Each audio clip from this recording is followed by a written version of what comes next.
안녕하세요. 여의도 정리맨 경제평론가 권혁주입니다. 오늘 정리해드릴 내용 바로 버팀목 플러스 부지급 사유에 대해서 그 해설을 좀 해드리도록 하겠습니다. 이 영상을 찍는 목적은요, 그 버팀목 자급 플러스, 그러니까 4차 재난지원금 지원을 못 받으신 분들, 거기에 보면은 부지급 사유가 나오게 됩니다. 좀 알아야 답답한 마음이 해소되지 않겠습니까? 그래서 그 해설을 좀 해드리려고 합니다. 그렇기 때문에 이 영상은요, 4차 재난지원금을 못 받으신 분들만 보시면 되겠죠. 다른 분들은 시간 아까우니까 그냥 패스하시면 되겠습니다. 자, 부지급 사유, 부지금이 아니라 이제 부지급 사유 해설의 의미는요, 버팀목 자금 플러스 4차 재난지원금 부지급 사유에 대한 항목이죠. 좀 이따가 말씀드린 아마 이렇게 나왔을 겁니다. 여러분, 부지급 됐을 때 뭐 매출액 감소 요건 미충족이다 뭐라가 나오는데 그 해설을 좀 해드려야 되니까, 그래야 알고나 있어야 답답한 마음이, 억울한 마음이 해소되지 않겠습니까? 사이트 내에 내가 왜 부지급되었는지 사유가 나오는데 그에 대한 해설이라고 보시면 됩니다.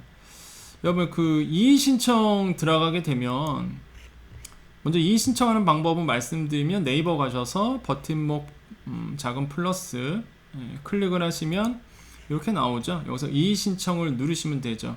이의 신청을 누르면 사업자 번호 넣게 되고, 사업자 번호에서 확인하면은 이의 신청을 할 수 있게끔 나옵니다. 거기에 가보면 내가 왜 그 부지급 됐는지 사유가 나옵니다.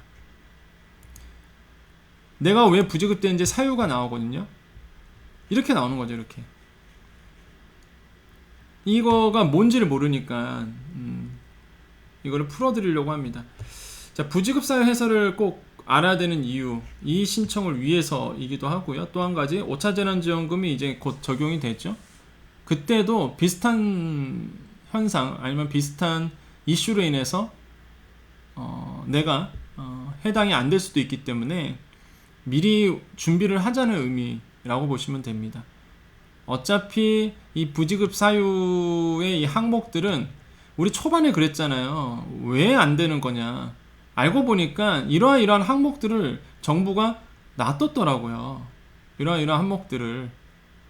그래서 이 항목에 해당되면 반려를 한 거죠. 부지급 된 거죠. 차라리 이걸 좀 미리 알려줬으면, 이러한 항목들이 있대더라, 그러면 좀 맞춰서 하지 않았을까라는 생각이 듭니다. 그래서 4차 재난지원금을 반면교사 삼아서 5차 재난금은 꼭 해보자, 받자, 이런 의미라고 보시면 되겠고요. 자, 한번 보겠습니다. 그 부지급 사유를 보면은요, 이거 정부가 정한 겁니다. 정부가 이렇게 떠요. 여러분 가보시면 아시겠지만, 안 되신 분들은 이 항목 중에 하나였습니다. 첫 번째, 매출액 감소 요건 미충족이라고 이제는 떠 있는데, 그 해당 설명을 보면은요, 2000년 이전 개업자 중에서 매출액 기준이 충족하지 못하여 지원 불가, 부지급으로 통보받는 사업체, 이런 분들은 이렇게 떴었죠. 매출액 감소 요건 미충족이라고 그 항목에 그 자기 사업자 옆에 딱 떠버립니다. 이렇게. 이게 뭐냐 이거죠. 2000년 이전 개업자 중 매출액 기준이 충족하지 못하여 지원 불가로 통보된 사업체, 또는 2000년 이후 개업자죠. 매출액 기준이 충족하지 못하여 지원 불가로 통보받은 사업체, 국세청 조회 후 지급 여부를 결정한다. 한마디로 매출액이 감소된 것에 대해서 미충족됐다라는 거죠. 이러한 항목에 의해서 이제 아웃이 됐다는 얘기입니다. 미충족이면 뭐야? 매출 감소 부분이 이제 확인이 안 된다는 얘기입니다. 그리고 또 매출액 규모 요건 미충족, 매출액 규모 요건 미충족 항목이에요. 항목. 일반 업종 중 연매출 10억 원 이상으로 지원 불가로 통보받은 사업. 자, 집합금지 업종 중 2000년 기준 연매출이 소기업, 소상공인 포함해서 이상으로 지원 불가로 통보받는 사업체. 자, 이런 규모는 이제 못 받았다. 한마디로 매출액 규모가 크신 분들이겠죠. 4차 재난지원금 때 10억 원으로 올랐습니다. 연매출 10억 원으로 점핑을 시켰죠.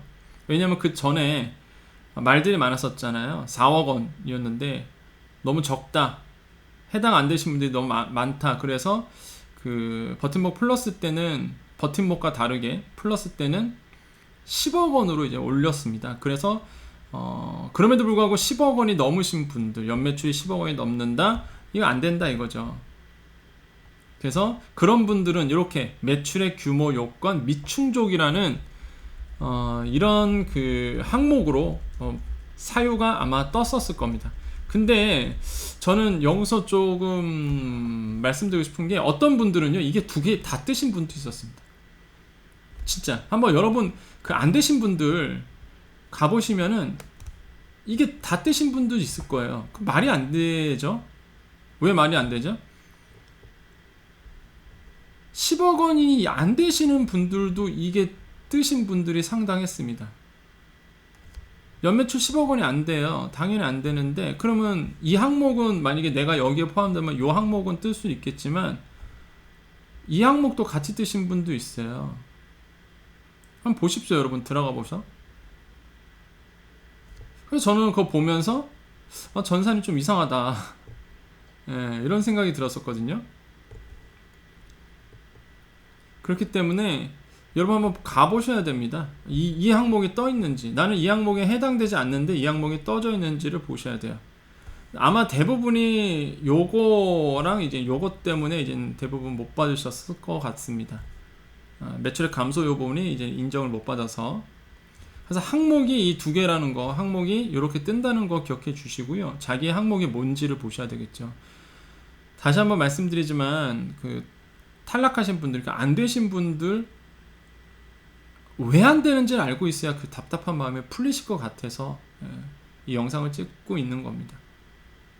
그 다음 신청일 기준 폐업 상태라고 이렇게 항목에 이렇게 뜨신 분도 있을 거예요. 이런 분들은 이제 신청일 기준으로 폐업 상태이신 분들은 부지급 통보 받았다라는 얘기고요.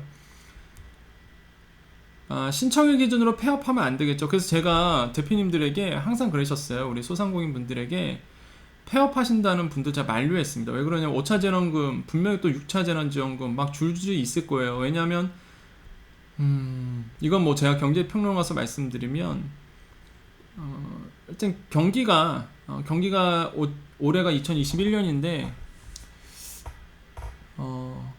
생각보다 뭐 세계 글로벌 경기라든지 우리나라 경제 성장률이 생각보다 되게 좋습니다. 생각보다 좋은데 실물 경제에는 그렇게 좋지가 않죠. 그리고 특히 소상공인 중심으로 너무 어려워요.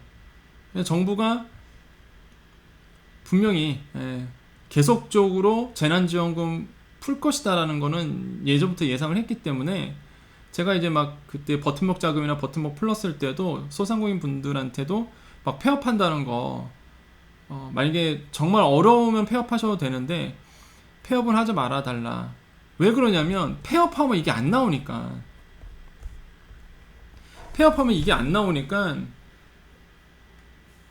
폐업을 굳이 그게 막 급하지 않는 이상은 사업자는 살려놔라라고 이제 말씀을 좀 드렸었죠 제가. 그래서 왜 그러냐면 신청일 기준 폐업 상태는 아무 지원도 안 됩니다 진짜. 받으실 수 있는 분들도 못 받는. 그래서 다시 한번 말씀드리지만 혹시 이 방송을 보고 계신 분들 중에서 나는 지금 당장은 어쩔 수 없이 폐업을 해야 돼 라고 하신 분들은 어쩔 수 없겠는데 사업자를 살릴 수 있는 분들, 그러니까 뭐 매장은 없더라도 어차피 행정적인 이 사업자 등록증만이라도 이제 살려놓는 거죠. 그러실 수 있으신 분들은 실제 오프라인 매장은 없애더라도 행정적인 서류는 남겨놓자. 왜? 5차 재난지원금도 그렇죠. 앞으로 줄줄이 있을 정부의 그 부조 사업들, 한마디로 이제 지원 사업들도 이런 서류가 꼭 있어야 되기 때문에 그렇습니다. 자, 그럼 이런 거 말씀드리려고 제가 이 영상을 찍는 거죠. 자, 2021년도 3월 이후 개업이라고 이렇게 뜨신 분들도 있죠. 자, 이런 분들은 체육시설 개정에 따라 12월 21년도 3월 1일 이후 사업자를 재등록한 체육교습업종 중 지원 불가로 통보받은 사업체, 이런 분들 안 되고요. 3월 1일 이후 개인사업자에서 법인사업자로 전환된 사업체 중 지원 불가로 통보받은 사업체, 이런 분들이 이렇게 떴다라는 얘기입니다. 대기업 소속 집단법인, 소기업 요건을 충족하지 못하여 지원 불가로 통보받은 사업체. 그러니까 한마디로 안 되는 사유에 이렇게 있으면 이 뜻은 요 뜻이라는 얘기죠. 한마디로 너는 소기업이 아니야, 넌 소상공업이 아니잖아, 이런 뜻이겠죠. 자, 중견기업법인이라고 뜨신 분들은 야, 너도 소상공인 아니잖아 라는 뜻이겠고요. 기한 내 증빙서류 미제출이라고 뜨신 분들 같은 경우에는 기한 내 증빙서류를 제출하지 않아서 지원 불가로 통보받은 사업체라는 의미입니다. 기한 내 증빙서류 미주체라는 보면은 이제는 받아줄 건데 너 서류 안 냈잖아, 이런 얘기겠죠. 그래서 항목을 보셔야 돼요. 항목이 몇 개죠? 하나, 둘, 셋, 넷, 다섯, 여섯, 7개. 그러니까 정부가 이제는 7개의 항목으로 나눠놓은 것 같아요. 이렇게 안 되는 사유를. 그래서 대부분 요거 아니면 요거에 이제 해당되셨고, 여기에가 아마 엄청나게 많은 분들이 이것 때문에 이제 못 받은 케이스. 그래서 이러한 항목들로 나눠져 있다. 그러면 5차 재난지원금 때도 만약에 4차 재난지원금과 동일한 기준으로 간다 그러면 똑같은 항목으로 가겠죠. 그래서 본인이 요걸 피해 가야 되겠죠. 예. 근데 피해 갈 수 있나요? 어떤 기준을 할지는 모르겠는데 이미 뭐 매출액이 늘어난 2020년 늘어나신 분들은 과연 정부가 어떤 기준을 삼냐에 따라서 좀 달라질 것 같은데, 그래서 이제 좀 그게 5차 재난지원금 소상공인 부분에 대해서 어느 정도 정해지면 다시 한번 제가 계속 영상을 올리겠습니다. 그래서 오늘은 이제 부지급 사유 해설, 다시 한번 말씀드리지만 답답한 마음이라도 조금이나마 뻥 뚫려야 생활도 하고 그러지 않겠습니까? 그래서 이거에 대한 이 항목에 대해서 설명을 해드렸다라고 이제 좀 정리를 해드리겠습니다. 여러분 힘내시고요. 저도 여러분과 계속 함께 하겠습니다. 함께 하면서 꼭 5차 재난지원금은 좀 많은 분들이 정말로 어려우신 분들이, 우리 소상공인 어려우신 분들이 좀 도움이 될 수 있도록 좀 목소리도 함께 내면서 했으면 좋겠다라고 생각을 해보겠고요. 자, 오늘 여기까지 하겠습니다. 여러분 또 좋은 영상으로도 만나 뵙도록 하겠습니다. 무거운 마음이 솔직히 저는 있습니다. 좀 무거운 마음이 있고요. 자, 다음에는 정말로 또 기쁜 마음으로 다 혜택이 돼서 다 기쁜 마음으로 좀 만나 뵀으면 좋겠네요. 자, 여기까지 여의도 정리맨 권혁중이었습니다. 네, 감사합니다.